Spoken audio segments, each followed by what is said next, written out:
Hey everyone, Sam here from Sugar², and today we'll be making oatmeal scotchies.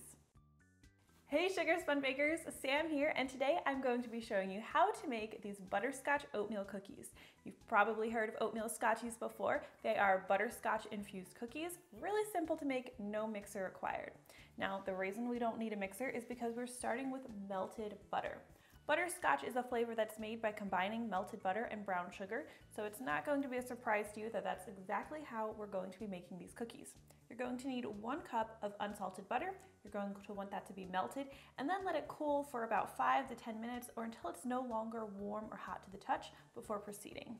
Now you need the brown sugar. Now, personally, I like to use a blend of dark brown sugar and light brown sugar with this recipe. You can just use all of either light brown or all dark brown, that would be fine. You're going to need 3/4 cup of each. We're gonna stir this in with our melted butter.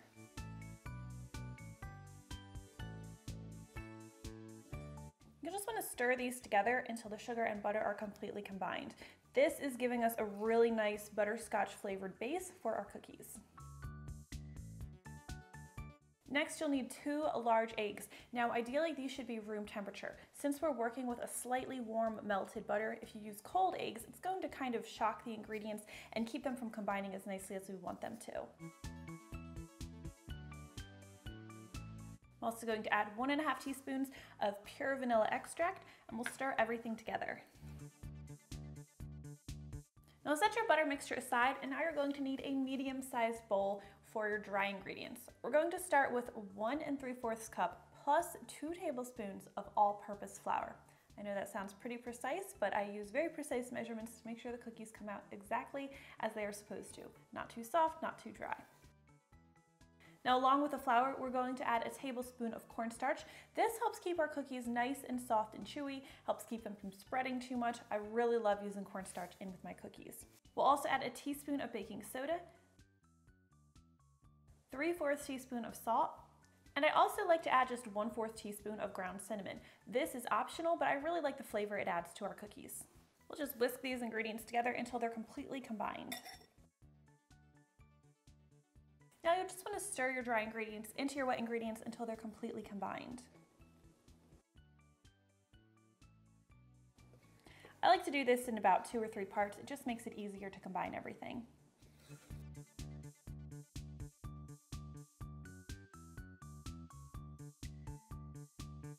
Okay, next we are going to add our oats. So you're gonna need 3 cups of old-fashioned oats for this recipe. I don't recommend using instant oats because they're finer. If you use them, you end up getting a cookie that's much too dry. So stick with old-fashioned. We could have also added this in parts. It would make it less likely that the oats would overflow the bowl, but I just went for it. This is looking pretty good, so now we can add our butterscotch chips. You're going to need 1½ cups of butterscotch chips. Now, I like to reserve a little bit for placing on top of the cookies when they're finished baking. I'll show you that when we get to it. For now, 1½ cups.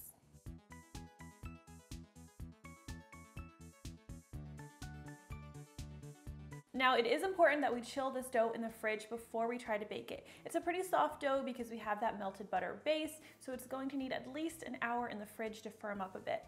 We're just gonna cover the bowl with plastic wrap, and we'll transfer it to the fridge where we'll let it chill. Now, about 15 minutes before your dough is finished chilling, before you're ready to start baking your cookies, you'll want to preheat your oven to 350 degrees Fahrenheit. My oven is preheated. My cookie dough's been chilling for an hour now, so we can go ahead and start scooping it. I'm going to be scooping it by about 2 tablespoon-sized scoops. And you could just drop this cookie dough directly on the baking sheet and bake it that way, but one thing I like to do for more uniform looking cookies is just to gently, very gently, roll it into a ball shape between my palms. Just makes the cookies nice and round, none of those amoeba shapes, so it's just my preference. And we'll space these cookies about at least 2 inches apart on the baking sheet. One thing I love about these cookies is how soft and chewy they are. When I was a kid, my sister used to always make those Nestle Toll House cookies. She would always bake them for the amount of time it said on the package. And they were always crispy and dry when they were finished baking, and I hated it. So when she wasn't looking, I used to go and shave a couple minutes off the timer. It only worked once or twice. She was too smart for that, but when it worked, I got my soft and chewy cookies. Now we'll drop these in our 350° Fahrenheit preheated oven where they're going to need to bake for about 12 to 13 minutes. Now remember what I said about them being soft and chewy? When you pull them out of the oven, they're going to look slightly underdone. I'll show you in a second. So you can see what I was talking about here. The centers still look a little bit underdone. They look a little bit wet. That's perfect, but the edges are a nice golden brown. Letting them cool completely on the baking sheet is going to let them cook completely without being overcooked, so they'll be nice, soft, and chewy when they're finished.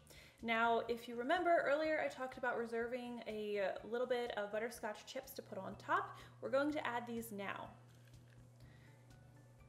This step is completely optional, but I like to do it because it makes our cookies just a little bit prettier than they would be otherwise, and it adds a little extra flavor because we have extra chips now.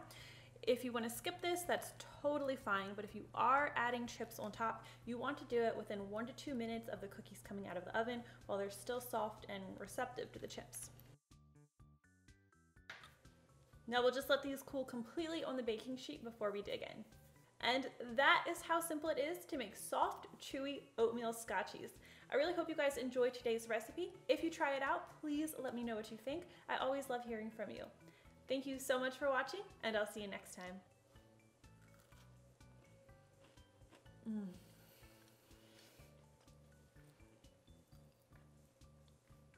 Look at how soft those are.